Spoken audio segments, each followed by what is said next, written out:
desde la antigüedad ha tratado de disminuir el dolor, ¿no? Esa disminución del dolor ha llevado al uso de muchas sustancias, no llamemos fármacos todavía. Entre ellas, ustedes se acordarán por historia, en la Mesopotamia, por ejemplo, 400 años antes de Cristo, se dice que usaban ya el opio, ¿no? El opio que era derivado de una planta que en la actualidad se usa también, se sigue usando, ¿no es cierto? De la amapola. Y después también, por historia, ustedes saben que acá en el Perú, el uso de la coca, ¿no? También como un anestésico, como un analgésico, asociado al alcohol, ¿no? Asociado al alcohol. Y nosotros tenemos acá un poco de historia de la anestesia, de esta anestesia general, ya como anestesia, usado como anestesia general. Ustedes saben que se dieron muchos cambios, y más o menos por el año 1850 ya empieza a existir papers acerca del uso de estas sustancias como anestésicos. El primero de ellos más o menos fue por 1849, más o menos, con el primer uso del óxido nitroso, que le llamaban un gas hilarante, ¿no? Este gas hilarante porque producía risas, ¿no? Pero Wells, que era un practicante que usaba el óxido nitroso, lo usaba para extracciones de dientes, ¿no? Y en Estados Unidos y en Europa había un poco donde se empezaba a usar la anestesia general, ¿no? Y primero se usa en el 42, en 1842, el doctor Long en Georgia, en Estados Unidos, lo usa para extirpar un tumor de cuello. No he podido conseguir la foto, pero ustedes lo podrán ver, que todos están bien alternos, y el paciente está sentado y le administran éter, ¿no? En cámara abierta, para extraerle un tumor del cuello. Pero hay un doctor, el doctor Snow, que es el padre de la anestesiología, porque se dedicó prácticamente al anestesio. Él empezó en 1853. En 1853, perdón,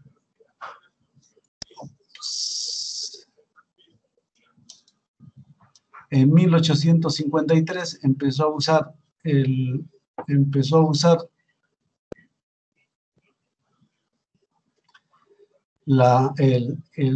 cloroformo, ¿no? Y lo usó en la reina Victoria, se dice, para el parto del príncipe Leopoldo.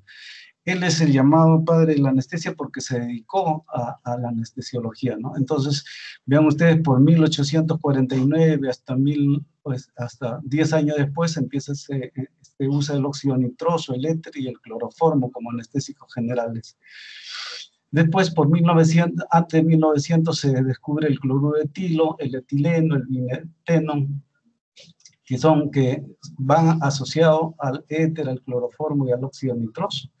Y por el año 1940, más o menos, se descubre el ciclopropano, que era un gas, igual que el óxido nitroso, que era un gas anestésico, ¿no? Y el ciclopropano, por estos años, desde 1940 hasta 1960, más o menos, fue el boom de la anestesia general, ¿no? Pero ¿por qué se dejó de usar? Porque era muy explosivo, de tal forma que ustedes históricamente, si lo estudian al ciclopropano, dice que varias salas de operaciones, hubo explosiones en varias salas de operaciones.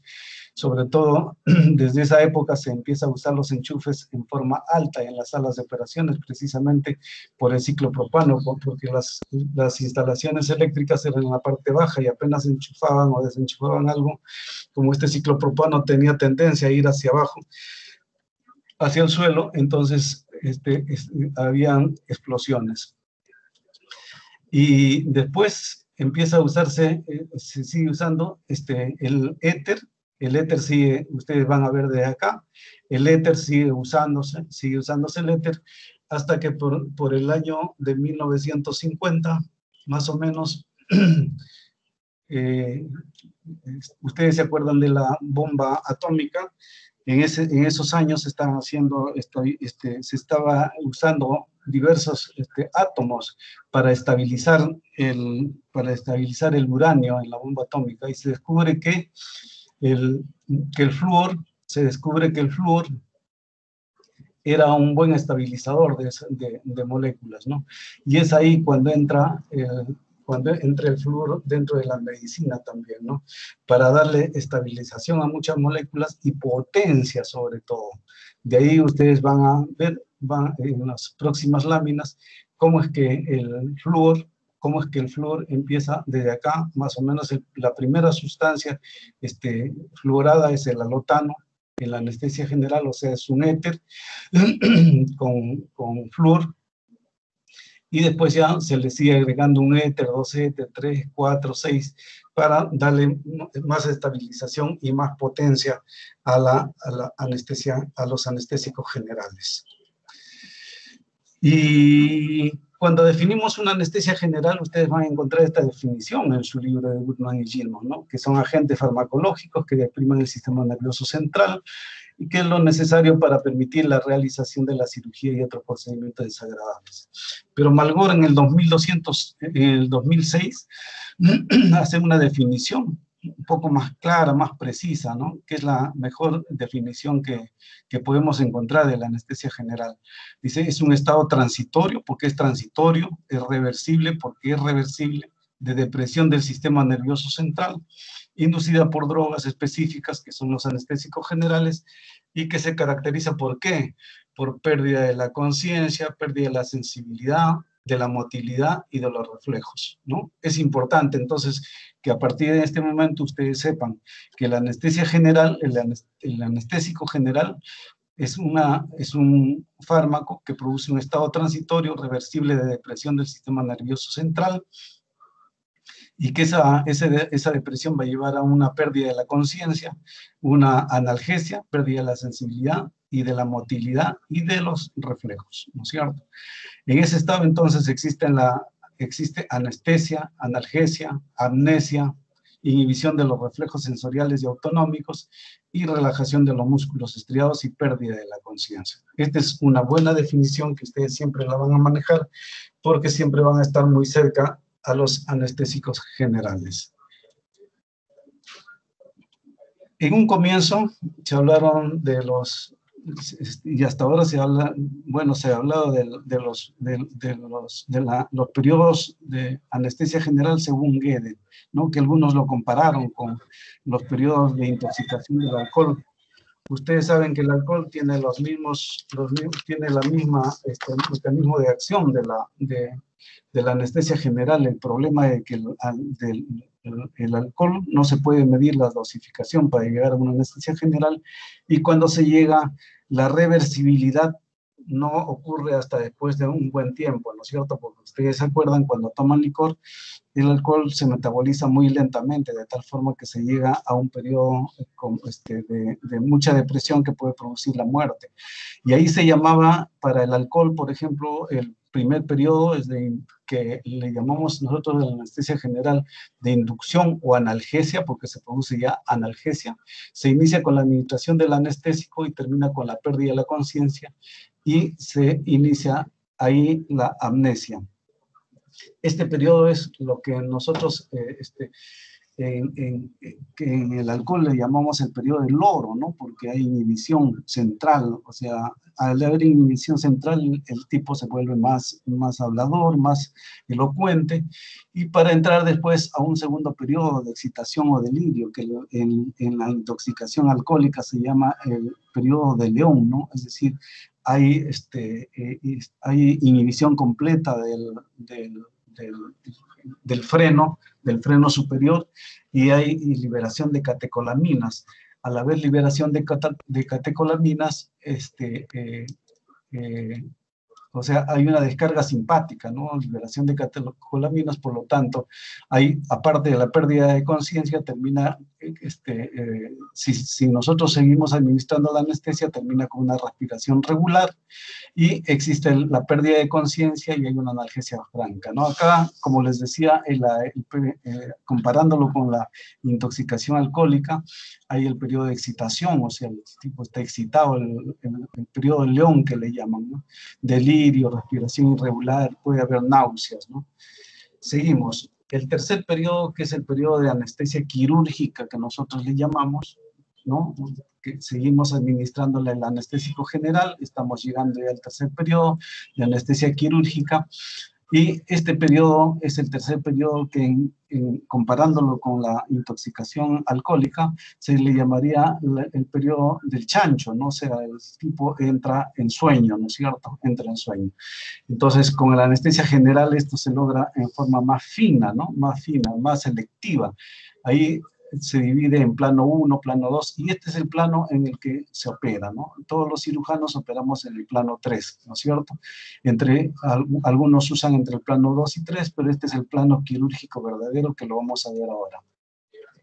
Cada uno con diferente grado de presión central, se opera en el 2 y en el tercer plano. La profundidad se maneja con el monitoreo anestésico que vamos a ver ahora. Y nadie procura llegar al cuarto plano, al cuarto periodo, ¿no? Porque es de depresión vulvar y al haber depresión vulvar no hay un buen manejo a nivel vulvar, entonces se produce el paro respiratorio y luego el paro cardíaco, ¿no? Esto es lo que no queremos. Y acá más o menos ustedes pueden ver una tablita, ¿no es cierto? El primer periodo de sedación, de analgesia, el segundo periodo de excitación, ¿no? De excitación, la pupila está dilatada completamente, hay liberación de catecolaminas. Ustedes ven que se empiezan a caer los reflejos, el reflejo de deglución, el reflejo del palpebral, los ojos empiezan a movilizarse a los costados, el nistagmus que se llama, ¿no? La movilización de los ojos hacia un lado y hacia otro, todavía siguen moviéndose en el primer plano, hasta que quedan fijos al segundo plano, ¿no es cierto? Entran en cierto grado de miosis, acá la excitación hace que haya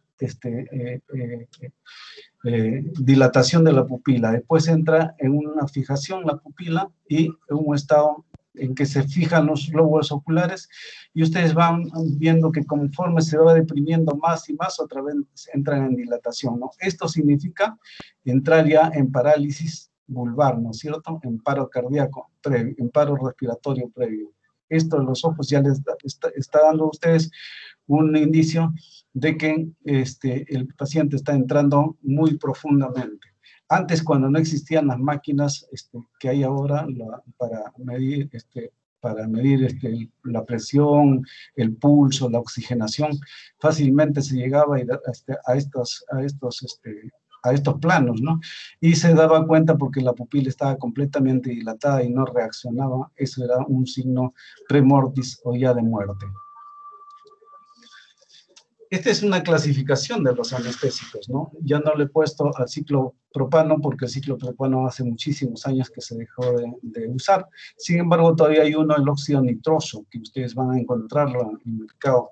Cuando ustedes vayan a los hospitales o vayan a un consultorio de anestesiología o donde se atienden partos, ustedes van a encontrar una manguera amarilla, que es la que caracteriza al uso de óxido nitroso.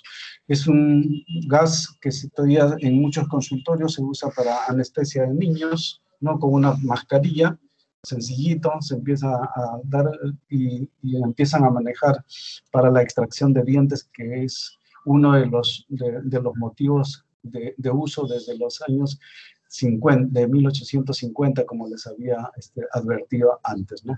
El óxido nitroso.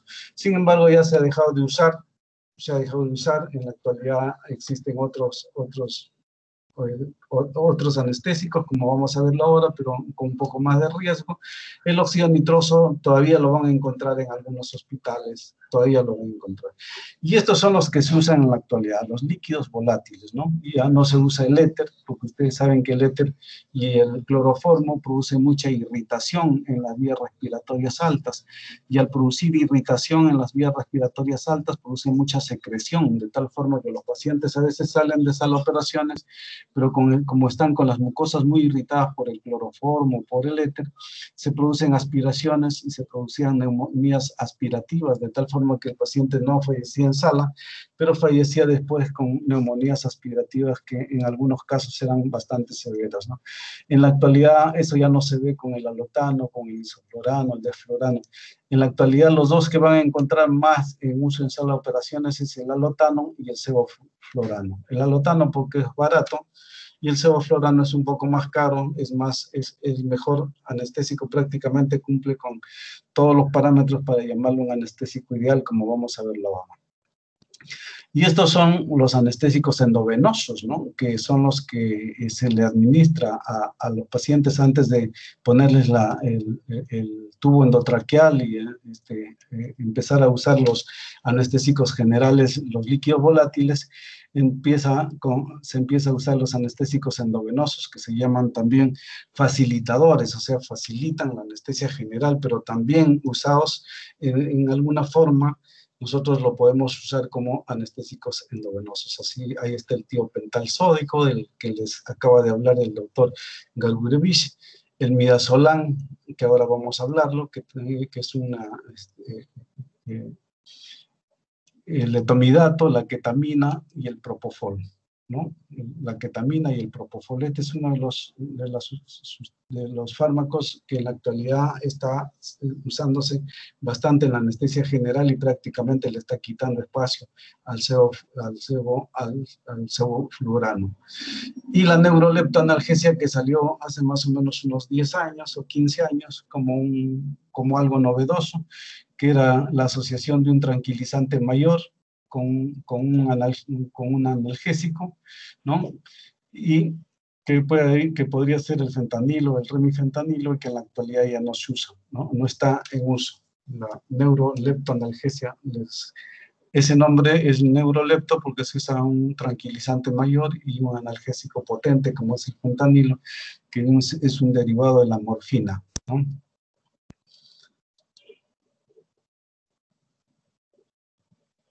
Estas son las características del anestésico ideal, ¿no es cierto? Como les decía antes, no debe ser inflamable. Ustedes se acuerdan de lo que dijimos del ciclopropano, ¿no es cierto? El éter también es inflamable, pero cada vez se les ha quitado, con la asociación de flúor, se ha estabilizado más la molécula de tal forma que no lo hace inflamable, ¿no?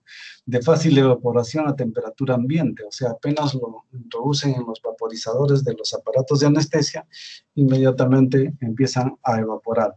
Debe ser potente, ¿no? Ahora vamos a ver las características de la potencia de un anestésico general.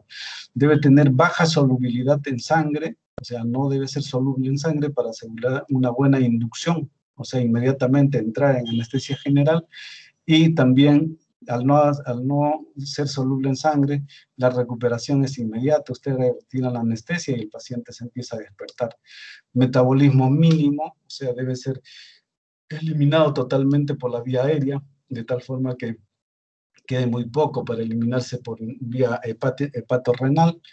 Debe producir relajación en el músculo estriado, o sea, ustedes cuando trabajen sobre cualquier músculo estriado, sobre el abdomen o sobre los brazos o las piernas, lo encuentren un músculo relajado para poder trabajar quirúrgicamente.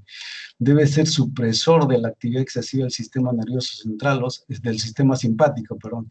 O sea, no debe haber descargas muy tóxicas de adrenalina, ¿no? Porque ustedes saben que esas descargas finalmente van a dar taquicardia, van a dar alteraciones en la presión arterial, ¿no? Entonces, eso es lo que... Esta es otra de las características que debe tener el anestésico general. no debe ser irritante de las vías respiratorias. Ya habíamos hablado del cloroformo y el éter, que eran muy irritantes de las vías respiratorias y producían mucha secreción, ¿no? De tal forma que estos gases actuales que se usan, tanto el alotano como el sevoflurano, no tienen estas características o tienen una característica mínima, ¿no? De tal forma que con solo una aspiración inmediatamente calma la actividad de secreción en las vías respiratorias. Debe de ser un buen broncodilatador, o sea, dilatar los alveolos para que haya una buena absorción, una buena capacidad de absorción hacia los vasos sanguíneos pulmonares, ¿no? Ausencia de presión miocárdica excesiva. Este es uno todavía. Esto se recarga en el alotano, produce problemas de depresión, de arritmia cardíaca. Ausencia de vasodilatación cerebral, o sea, no debe haber una vasodilatación cerebral de tal forma que se impida que el fármaco esté mucho tiempo a nivel cerebral. Y la ausencia de toxicidad hepática y renal es importante, ¿no? Porque antes, por ejemplo, antiguamente cuando se usaba éter o cloroformo, se podía dar una anestesia que duraba 2 horas, 3 horas, ¿no? Pero si ese paciente se complicaba, ya no se le podía volver a anestesiar porque era demasiado tóxico, ¿no? Produce necrosis centrolobular el éter, ¿no? De tal forma que había problemas hepáticos bastante severos, ¿no? Por eso los anestesiólogos antiguos tenían problemas hepáticos, ¿no? Como cirrosis, por ejemplo. Eso es para que ustedes vean, tengan una idea de las fórmulas químicas de los anestésicos. Acá tenemos el alotano, que es un alcano, o sea, es un hidrocarburo con enlaces simples, y después ya vienen los derivados del éter, ¿no? Cada vez más complejos, cada vez con más flúor, ¿no? Y uno de ellos que les decía que es el mejor, y que cumple con todos los parámetros para llamarlo el anestésico ideal, el sevoflurano. Y cuando hablamos de farmacocinética, estábamos simplificando de cómo es que el anestésico general va a llegar finalmente al sistema nervioso central. No va a depender de la ventilación pulmonar, es decir, de la velocidad de entrada del anestésico general en los capilares alveolares, ¿no es cierto? Y eso depende de qué, de un desnivel de la concentración del anestésico general en el aire.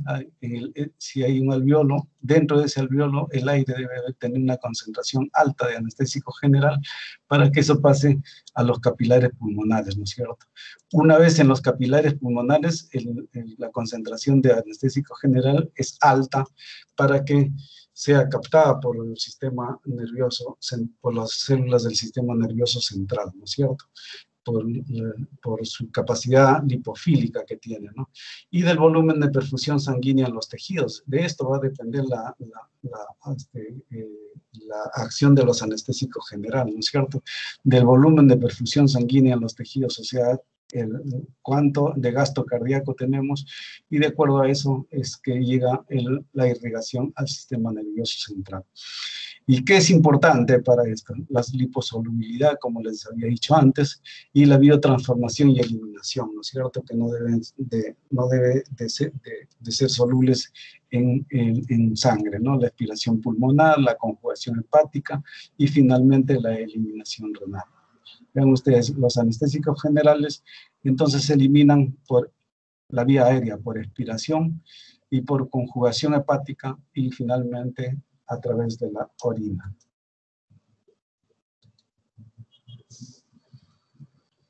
Y seguimos en la farmacocinética, ¿no? Para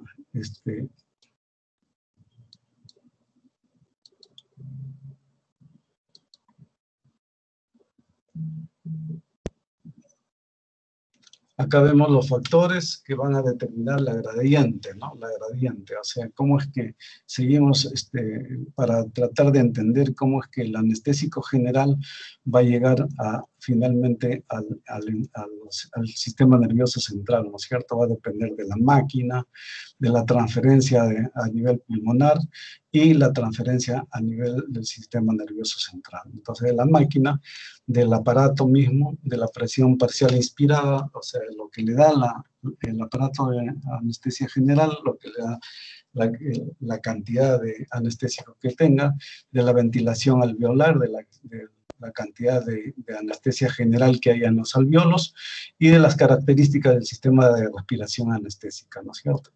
Y eso va a ir a la transferencia de los alveolos a la sangre arterial, ¿no es cierto? Eso depende del coeficiente partición sangre-gas, de la cantidad de gas que haya en sangre, del gasto cardíaco, ¿no? Del gasto cardíaco mismo, o sea, de cómo está funcionando el corazón, bombeando normalmente la sangre hacia el cerebro, y de la diferencia de presión parcial alveolar a la venosa, ¿no? La transferencia del agente inhalado de la sangre arterial al encéfalo va a depender del coeficiente de partición del encéfalo-sangre, ¿no? O sea, cuánto de anestésico general hay, una concentración alta que rápidamente entra al encéfalo, del flujo sanguíneo al encéfalo, ¿no? Y de la diferencia de presión parcial arterial a la venosa. Pero así como es importante la absorción y cómo es que se produce la anestesia general, también es importante la eliminación, ¿no es cierto? Que es lo que hablábamos de la diferencia de la intoxicación alcohólica. La fase de la eliminación se produce cuando la presión parcial de la sustancia en el aire inhalado, o sea, se retira completamente el anestésico, ¿no es cierto? Entonces, ¿qué se establece? Una gradiente de desconcentración. Ya no hablamos de concentración, sino de desconcentración, tejido sangre, ¿no es cierto? Y como no está disuelto en la sangre, sino está entero en la sangre, inmediatamente empieza a eliminarse por el aire alveolar hacia la atmósfera.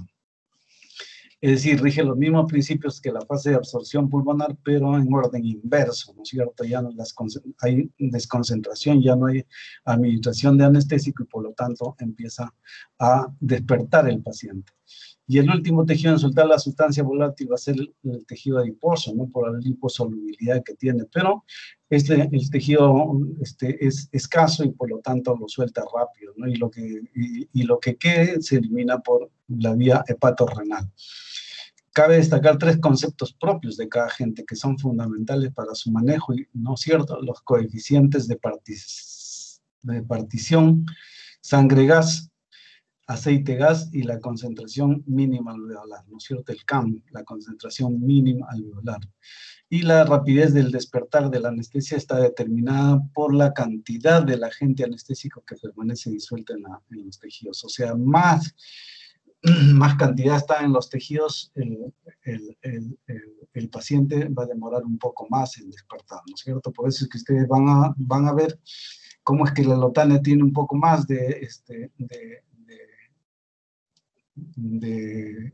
liposolubilidad, por lo tanto demora un poco más en despertar, a diferencia del sevoflurano, que no tiene tanta liposolubilidad, por lo tanto el paciente despierta más rápido, ¿no? Y tiene menos efectos secundarios. Para decir cómo es que los anestésicos generales producen anestesia general, se ensayaron 4 teorías, ¿no? Pero hay una de las teorías que es la que más se acerca, ¿no?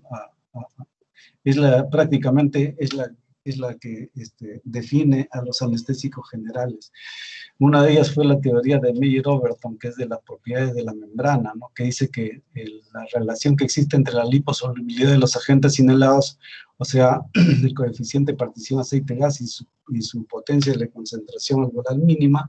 Esto es que la anestesia se produce cuando se disuelve un número suficiente de moléculas de anestésico, el que se llama volumen crítico, en sitios hidrofóbicos cruciales, como son las membranas celulares lipídicas, ¿no? Y que de esto va a depender la anestesia general. Esta es una teoría que era, que era propuesta, sin embargo, les vuelvo a repetir, hay una que es de los neurotransmisores, que es es la que prácticamente define a los anestésicos generales.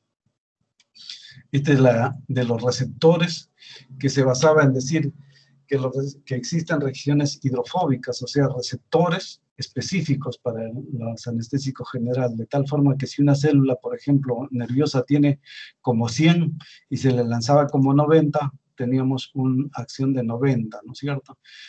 O sea, que el anestésico tiene acción sobre los agentes, que los receptores responden de acuerdo al agente inhalado, ¿no? La especificidad del receptor, o sea, que eran específicos para los anestésicos generales.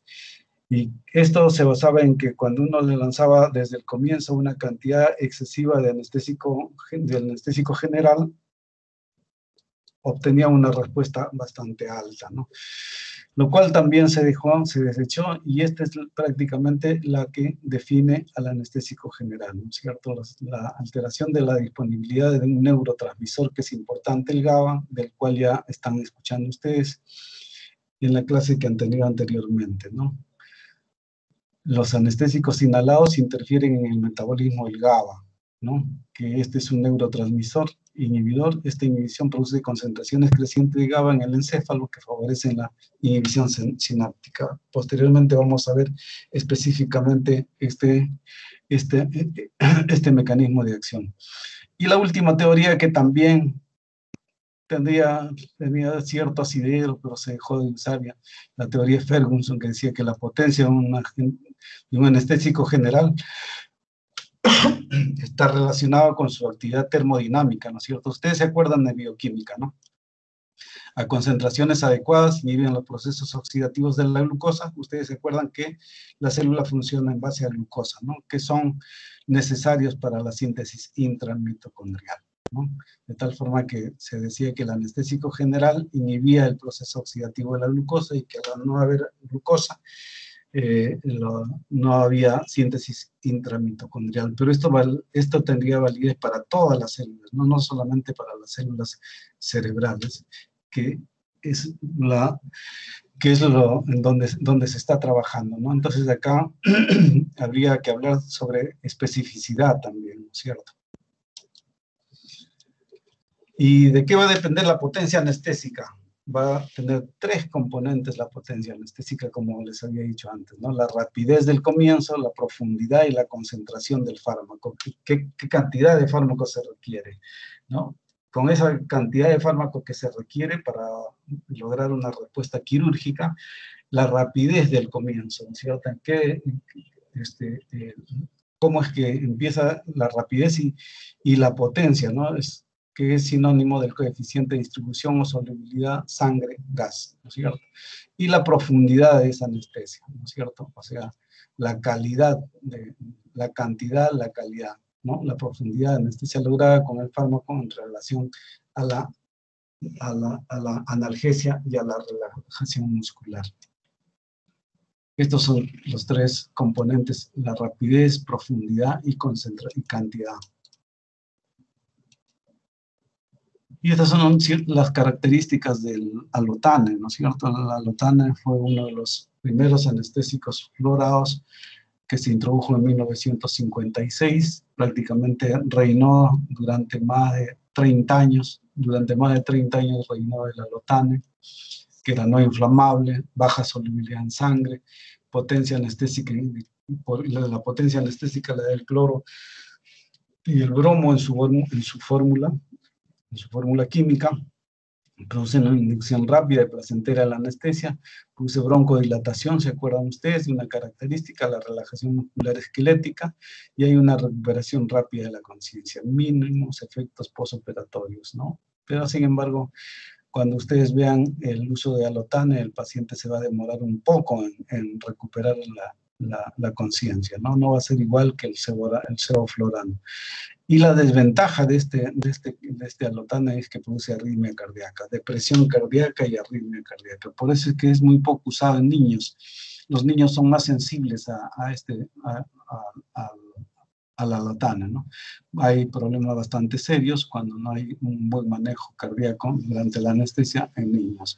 Produce mucha depresión ventilatoria y discreta hepatotoxicidad, ¿no es cierto? ¿Por qué?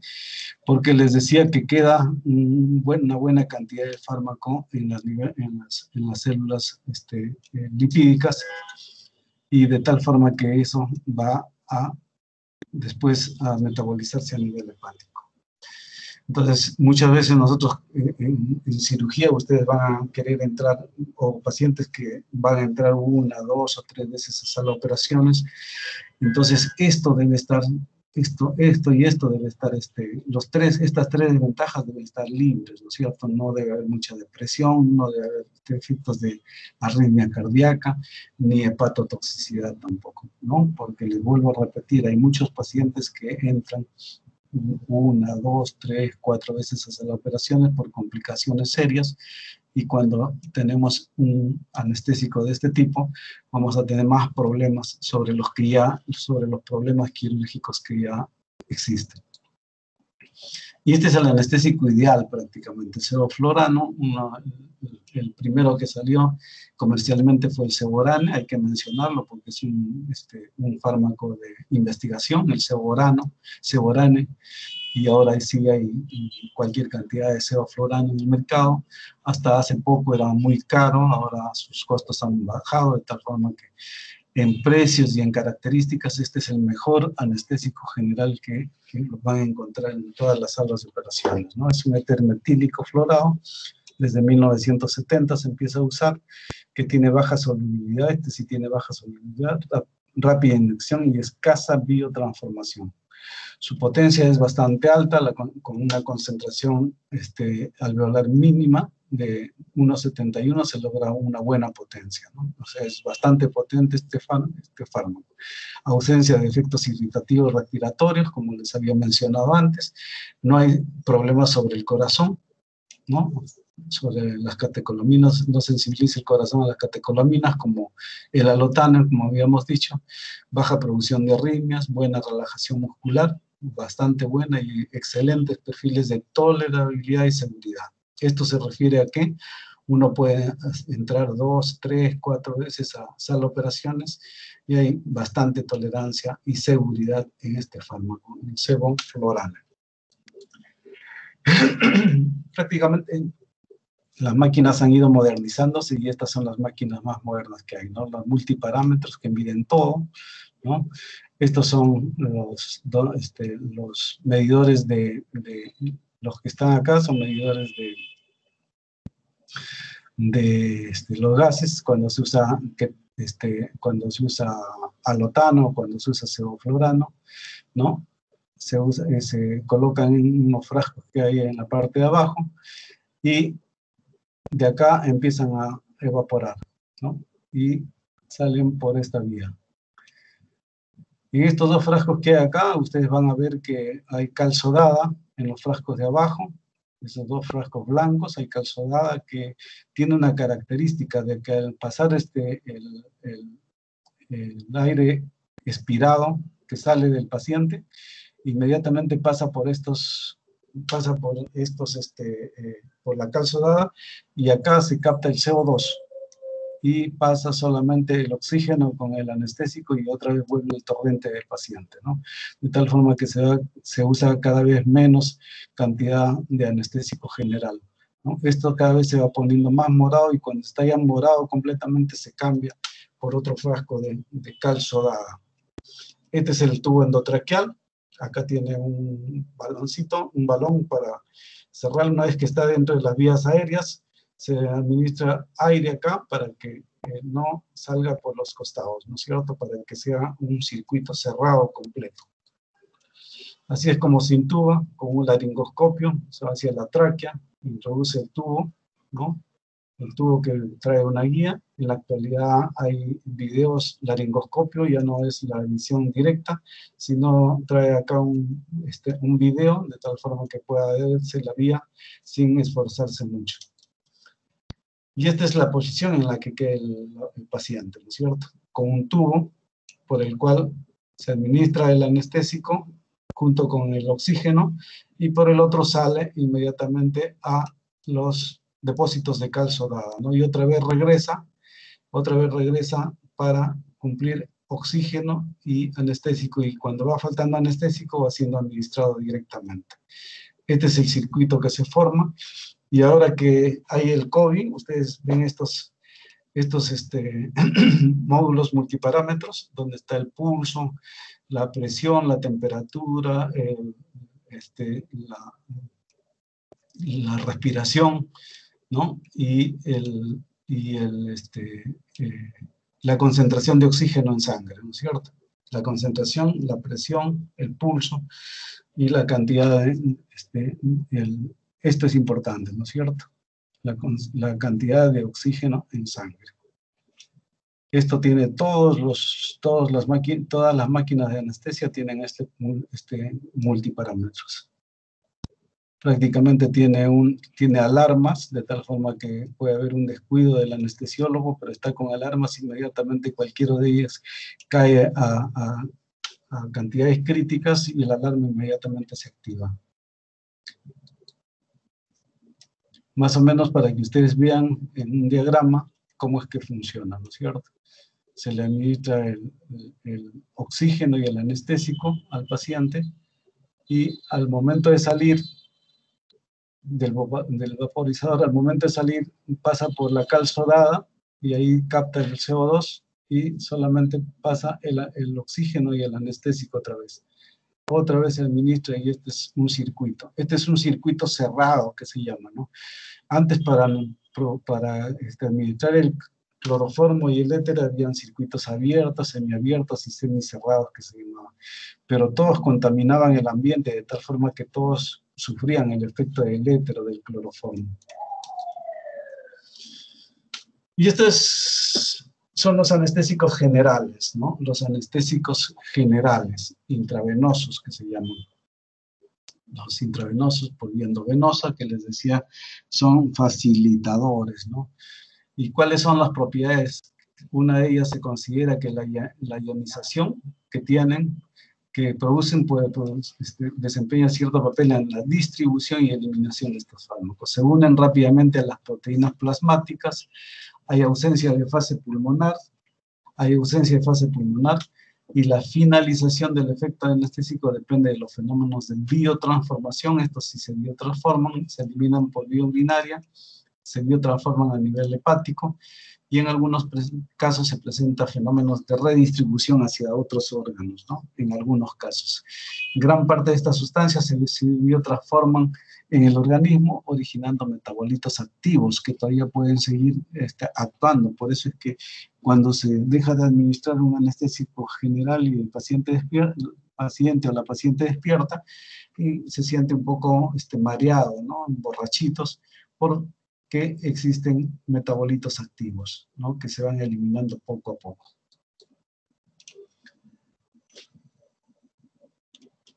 La gran ventaja de los intravenosos es que en anestesia de la comodidad para el enfermo, no la rapidez con que se establece la inducción anestésica, o sea, se anestesia rápidamente.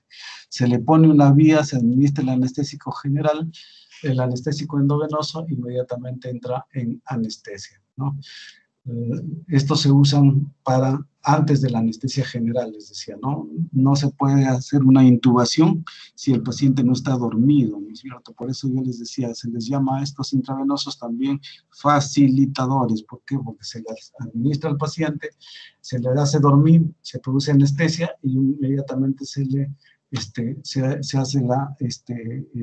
pone el tubo endotraqueal y empieza a funcionar ya el anestésico inhalatorio. La anestesia intravenosa presenta un inconveniente, es que es menos controlable, ¿no es cierto? Es menos controlable, o sea, la dosificación no se puede controlar, porque en algunos pacientes dura 5 minutos, 7 minutos, 10 minutos, y a veces uno tiene que estar atento a la pupila o a los reflejos, ¿no es cierto? Y eso no se puede manejar en los anestésicos intravenosos, excepto en el propofol, que vamos a verlo ahora, ¿no? En los anestésicos endovenosos se define la velocidad de infusión mínima, ¿no es cierto? ¿Se acuerdan de los líquidos volátiles? Es el CAM, ¿no? La concentración alveolar mínima. Acá es la velocidad de infusión mínima, ¿no? O sea, cuánto le lanzan ustedes en la vena para alcanzar la anestesia general, ¿no? Hay ausencia de respuesta a la orden verbal, pérdida de la conciencia, ausencia de movimientos en respuesta al estímulo doloroso, similar a las soluciones inhalatorias.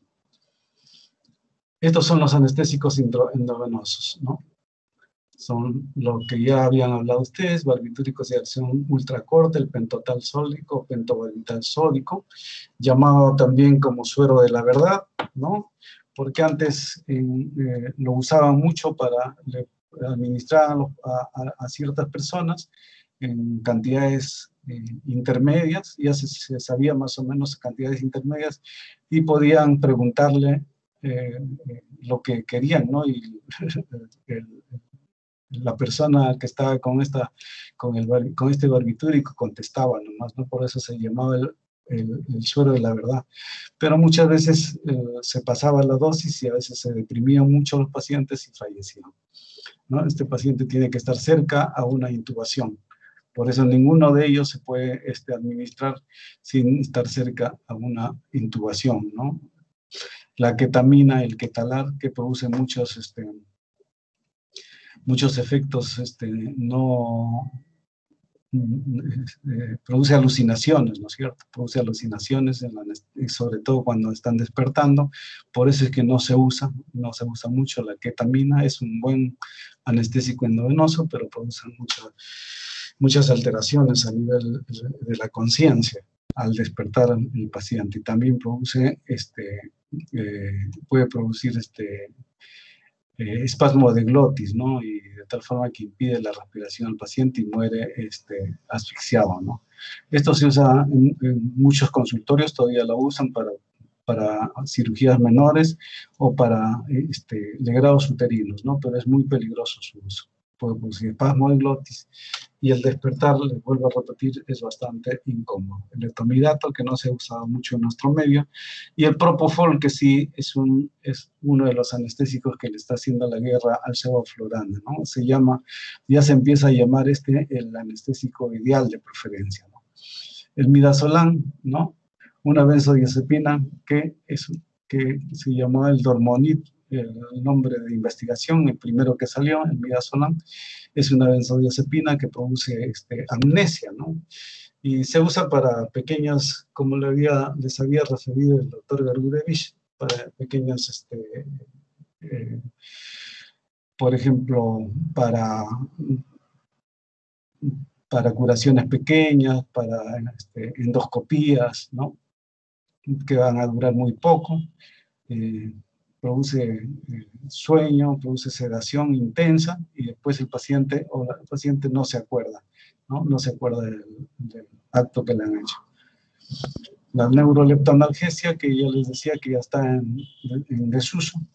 ¿Y cuál es la farmacocinética? La captación máxima después de los 30 segundos. O sea, ya después de 30 segundos empieza a verse los efectos de los anestésicos intravenosos, ¿no?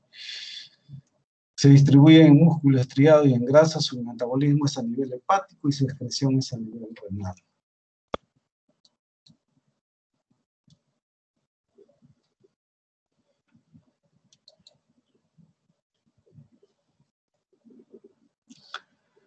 ¿Cuál es su mecanismo de acción?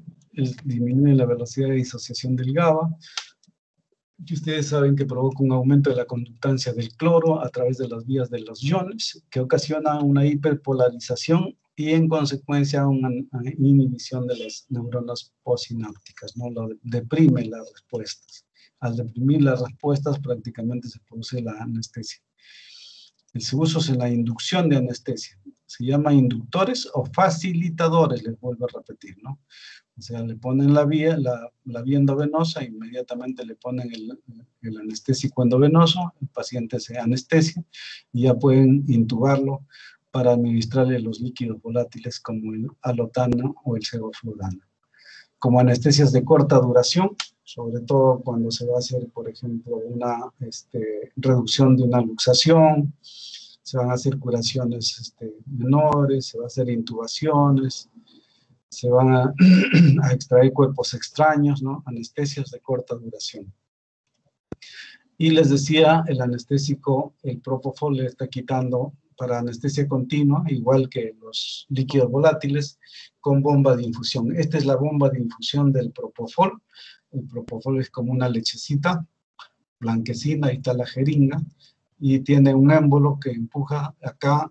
Este aparatito tiene parámetros, peso del paciente, peso, y le saca la edad, el peso, y de tal forma que le va enviando en microdosis durante toda la cirugía para mantenerlo con anestesia, ¿no?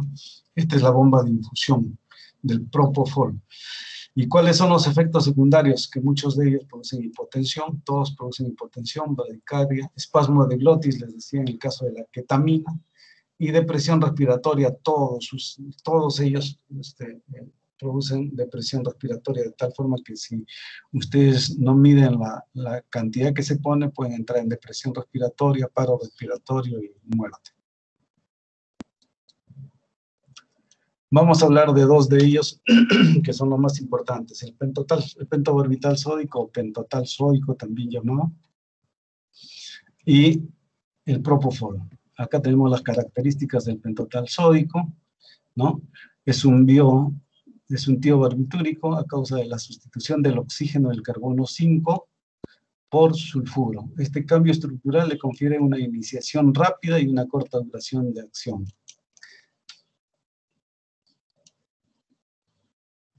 Acá está el sulfuro, ¿no es cierto? Esta es su fórmula química. ¿Y qué hace el pentotal sódico? Deprime el sistema de activación reticular, lo que habíamos mencionado antes. Es un modulador alostérico, ¿no? Es un modulador, o sea, es un modo de regulación de las enzimas.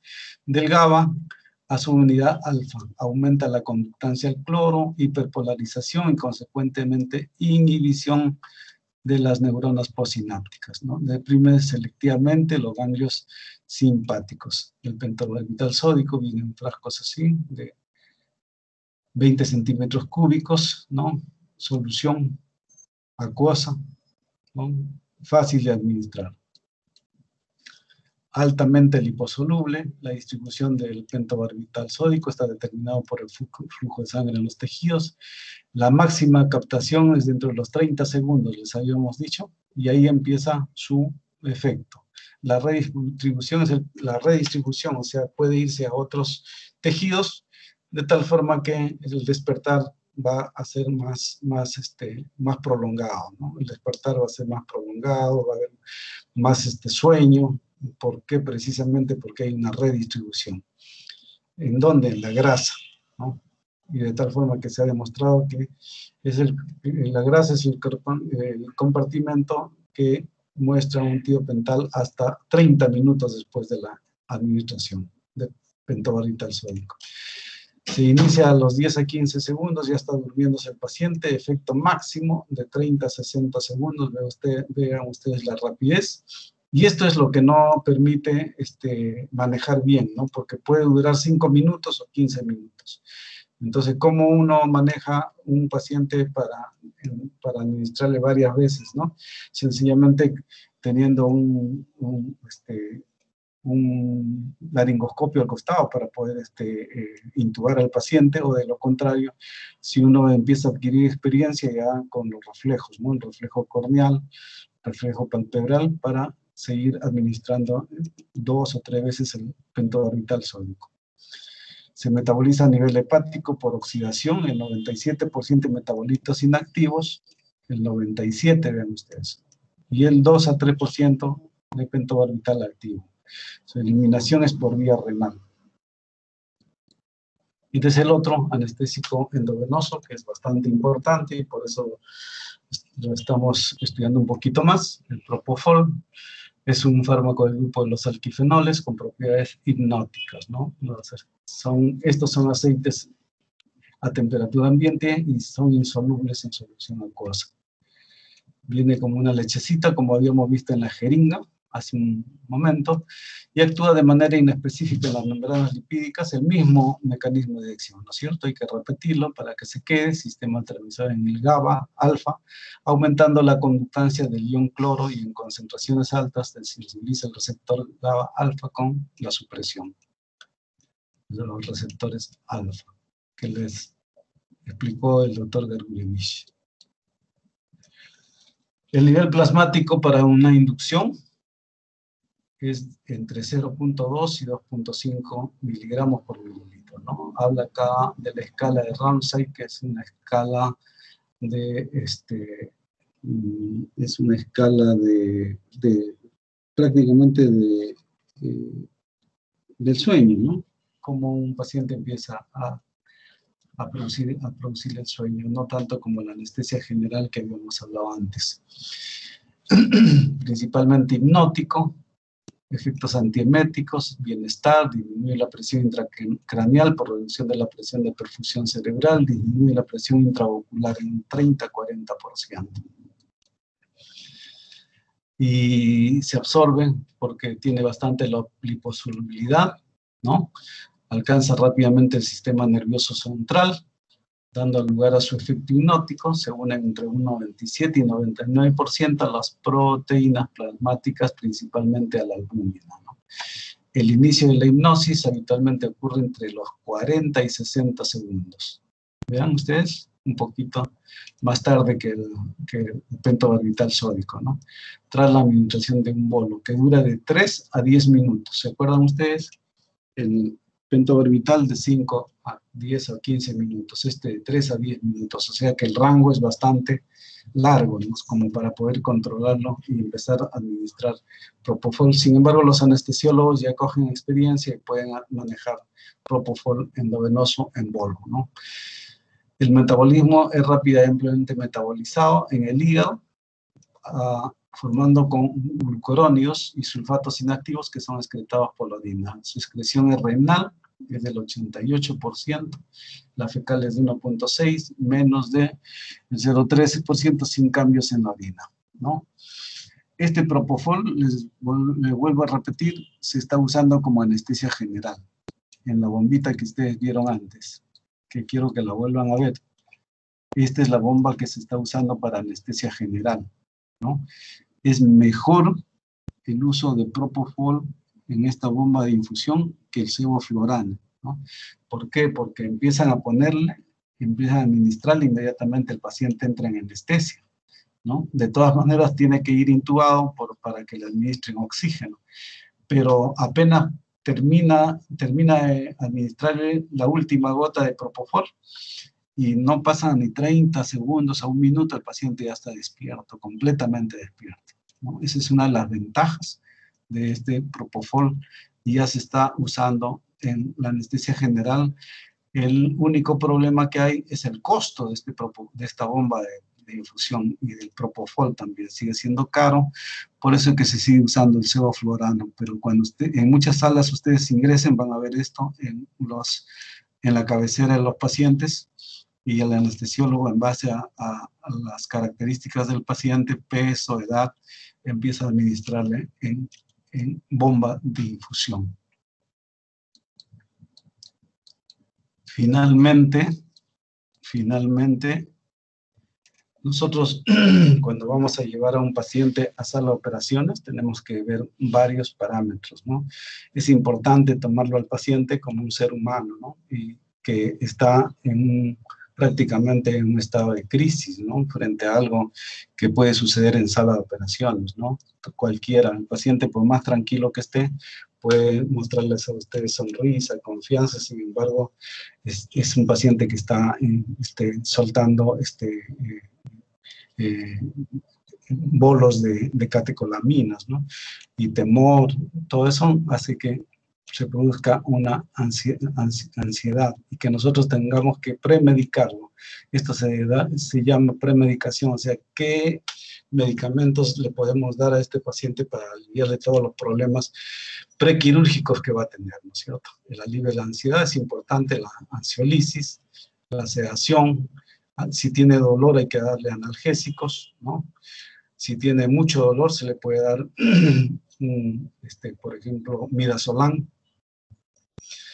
efecto anticialogobo, o sea que estos pacientes están secretando mucho, se puede dar atropina, como vamos a verlo ahora, y como están en estrés, hay aumento del volumen gástrico, ¿no es cierto? Hay aumento del volumen gástrico y del pH gástrico, y eso puede producir las famosas úlceras, ¿no es cierto? Úlceras de estrés, que se llama eso, nosotros debemos impedir en pacientes que son muy nerviosos.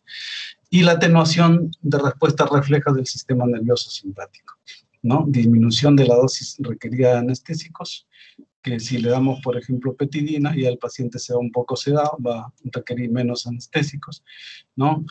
Y la profilaxis a las reacciones alérgicas si el paciente o la paciente fuese alérgica. Y esto es lo que debemos ver nosotros cuando tenemos a un paciente que se va a operar.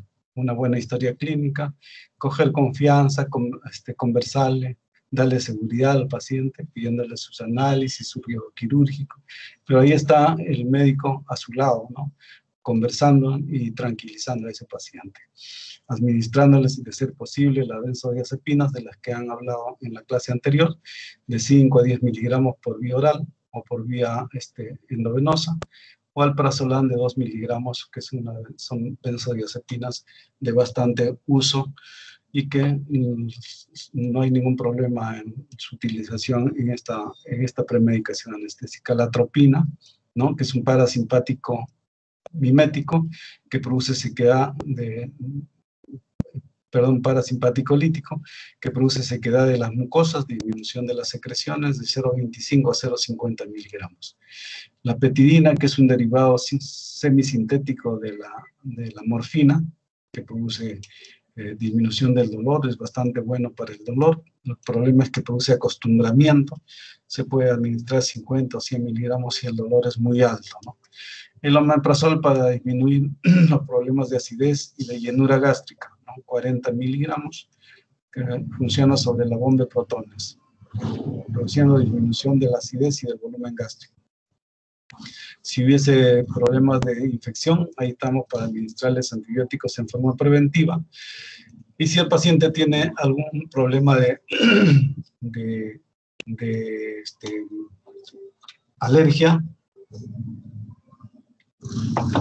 podemos administrarle un antialérgico simple o corticoides, según indicaciones de su médico tratante. Muy bien, hemos visto la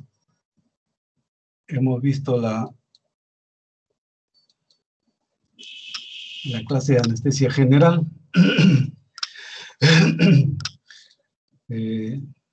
Ustedes tienen, me imagino, varias preguntas. Y respondemos todas las preguntas que ustedes tengan.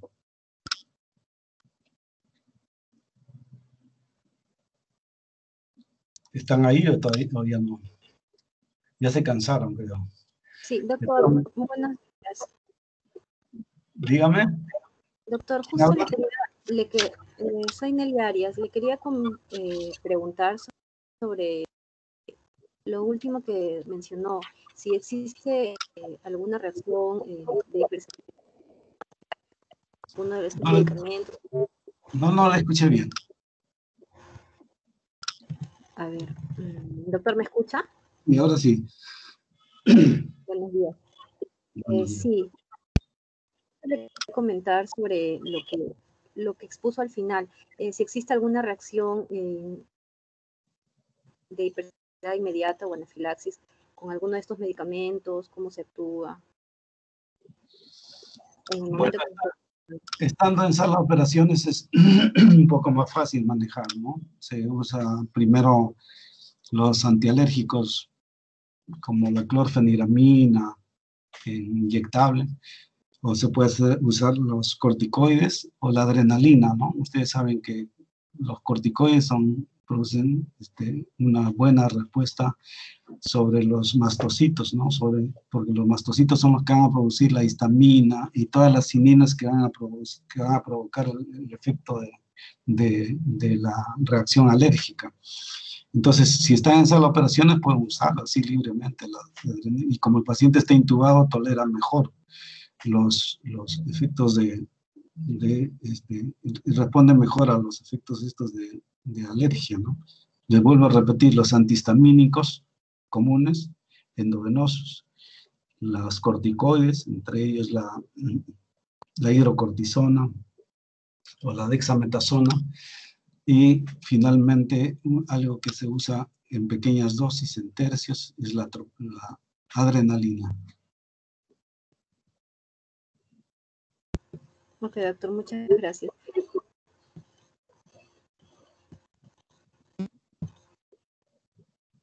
¿Otra pregunta?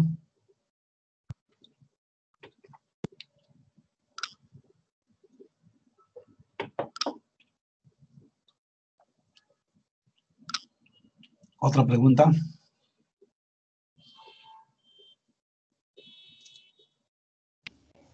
Doctor, creo que ya no hay más preguntas. Ya les ha quedado claro a los compañeros, creo. Muy bien, espero haberlo, doctor. Sí, doctor. Cuidado. Dígame, le escucho. Doctor, ¿usted ya se logró comunicar con su grupo de práctica? Todavía. Todavía. Voy a comunicarme con ellos.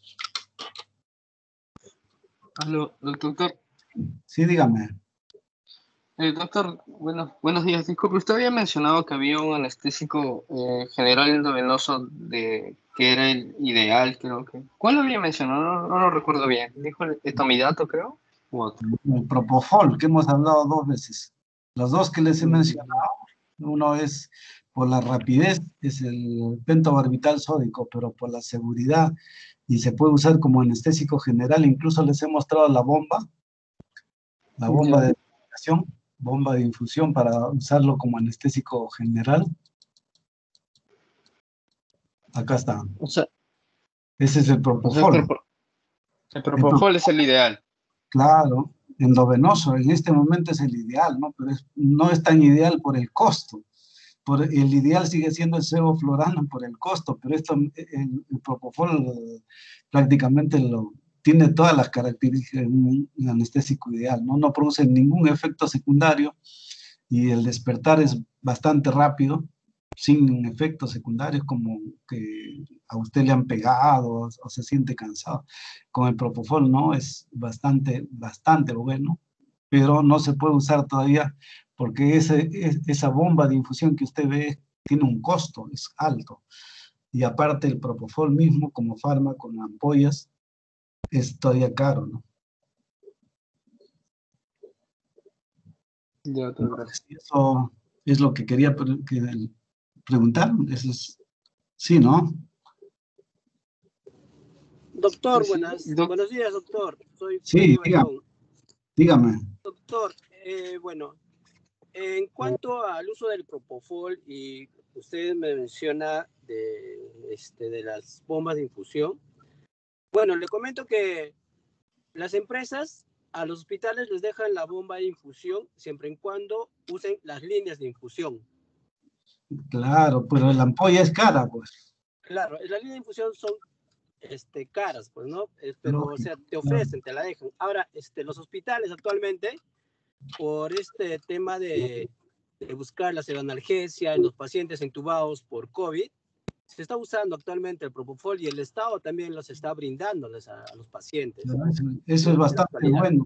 Eso es bastante bueno, pero es por emergencia nomás, pero el propofol va a seguir caro todavía. Una consulta, doctor. ¿Por cuánto tiempo un paciente puede estar con una infusión continua de propofol? De acuerdo a cuánto dure la cirugía, 1 hora, 2 horas, 3 horas.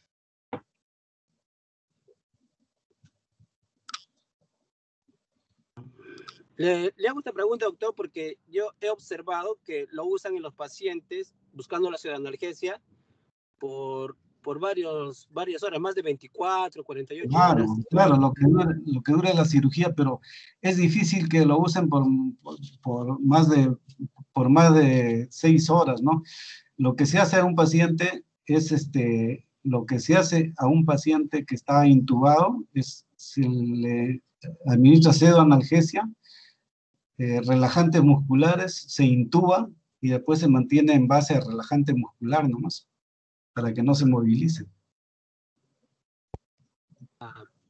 Ya, profesor, muchísimas gracias, doctor.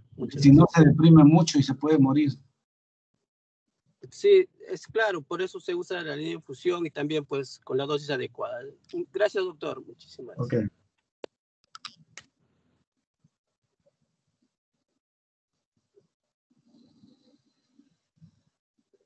Muy bien, ¿alguna pregunta más?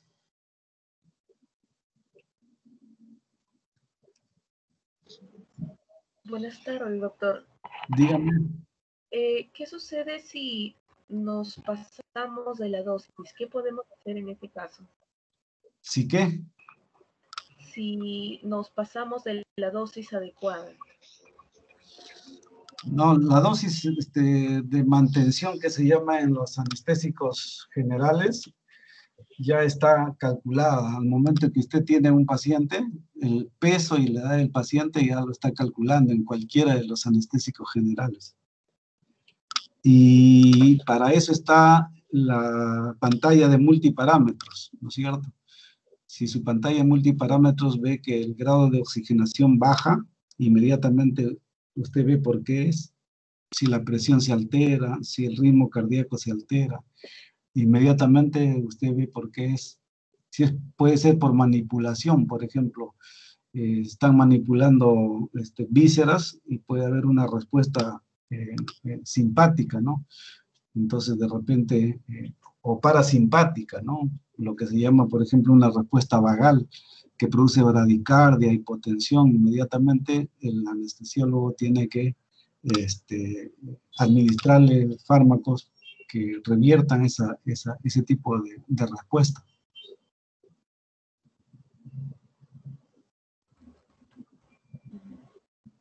Gracias, doctor.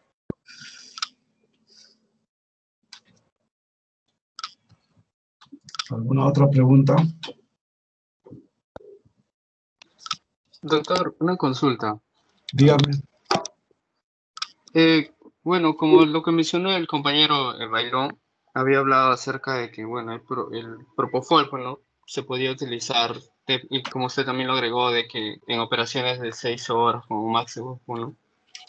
Pero cuando usted mencionó acerca de que los anestésicos endovenosos, o sea, actúan como inductores anestésicos, yo lo entiendo de que, por ejemplo, comenzamos con un inductor y luego se continúa la operación, en este caso, con un líquido volátil. En todo caso, ¿cuál sería la diferencia? ¿Cuándo usar, por ejemplo, mantenernos con un líquido volátil y cuándo mantenernos, por ejemplo, con un propofol? Yo les vuelvo a repetir, el anestésico ideal es el sevoflurano, ¿no? De tal forma que el propofol o el pentobarbital sódico se usan como inductores, como facilitadores. Eso es lo que les había dicho. Ahora les digo, en la actualidad se está usando ya el propofol para anestesia continua en la bomba de infusión. Pero si van a usar anestesia continua con propofol, definitivamente empiezan desde el comienzo con propofol, pues, ¿no? Empiezan con propofol, intuban al paciente para administrarle oxígeno en la vía aérea y siguen con propofol.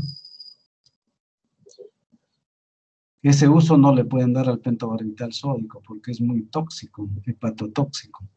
Eso les había referido en los efectos secundarios. Ya, doctor.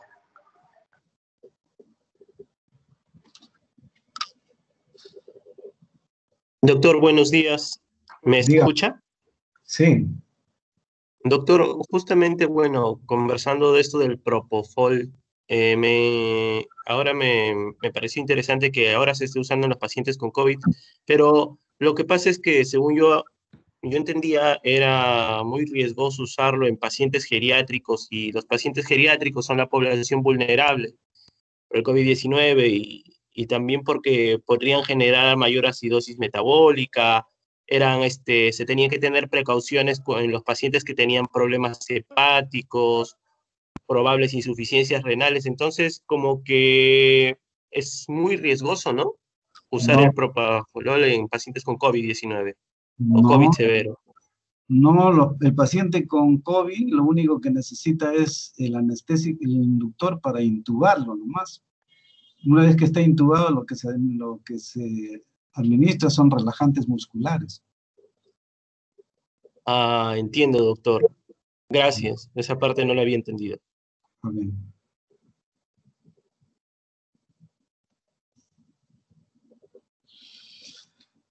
¿Alguna otra pregunta?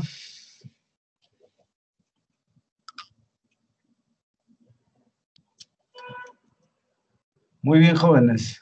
Lo despedimos. Espero les sirva esta clase de anestésicos generales.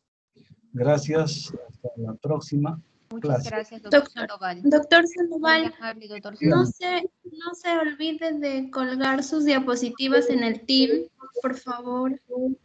¿Están colgadas? ¿Ya las colgó, doctor? Sí.